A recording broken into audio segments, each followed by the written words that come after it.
কালো গেঞ্জি গায়ে পুলিশের সামনে বুক টান করে দাঁড়ায় আবু সাইদ।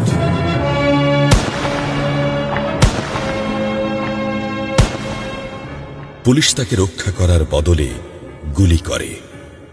ঠাস ঠুস কয়েকটা গুলির মধ্যে একটা গুলি লাগে তার কোমরে। খানিকটা ভাঁজ হয়ে যায় শরীর। সম্ভবত সে বুঝতে পারে নাই। ঘাড় ঘুরিয়ে কোমর দেখার চেষ্টা করে একবার, তারপর আবার আগের মতো আবার দুই হাত প্রসারিত করে সিনা টান করে দাঁড়ায়। ডান হাতে ছোট্ট একটা লাঠি। বিশ্ববিদ্যালয়ের প্রধান ফটকের পাশে বেশ কয়েকজন পুলিশ, হাতে রাইফেল, রাইফেলের তাজা গুলি, আবারও গুলির শব্দ। পরে গুলিটা কোথায় লাগলো বোঝা গেল না। তবে আবু সাইদ টলছে। পড়বে পড়বে ভাব, কিন্তু সে সোজা হয়ে দাঁড়ানোর চেষ্টা করছে। গুলি খাওয়ার আগে ফেসবুকে তার শেষ পোস্ট ছিল, যতদিন বেঁচে আছেন মেরুদণ্ড নিয়ে বাঁচুন। সেজন্যই হয়তো গুলি খাওয়ার পরও সোজা হয়ে দাঁড়াতে চাইছিল, কিন্তু পারছিল না। আবু সাইদের মেরুদণ্ড সোজা থাকলেও শরীরটা মাটির দিকে ক্রমশ ঝুলে পড়ছিল। সবুজ জামা পরা বন্ধু এগিয়ে আসে, পুলিশের গুলির ভয় ডর পাশে রেখে আবু সাইদকে ধরে। আরো দু একজন আসে, আবু সাইদকে হাসপাতালে নিতে হবে।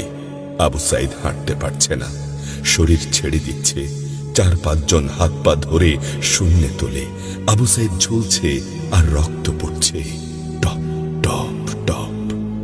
যে আবু সাইদ কিছুক্ষণ আগেও বুক চিতিয়ে দাঁড়িয়ে কোটা সংস্কার আন্দোলনে নেতৃত্ব দিচ্ছিল, সে এখন শূন্যে ঝুলছে, যেভাবে ঝুলছে মেধাবীদের ভাগ্য।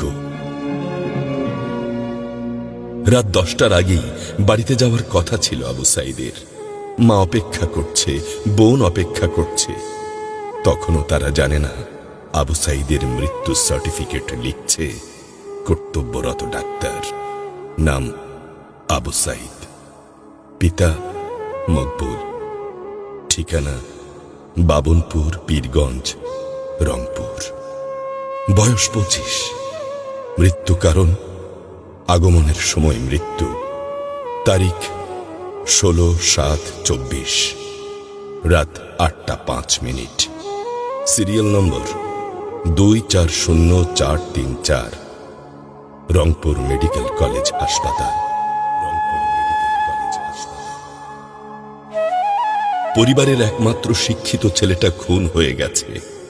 মা যখন জানল দুনিয়া কি আর ঠিক আছে তার কাছে, বিলাপ করে বলে, আমার ছেলেরে চাকরি না দিবি না দে, গুলি করলো কেন? বোন সুমি আর্তনাদ করে বলে, 3টা গুলি কেন আমারে করলো না?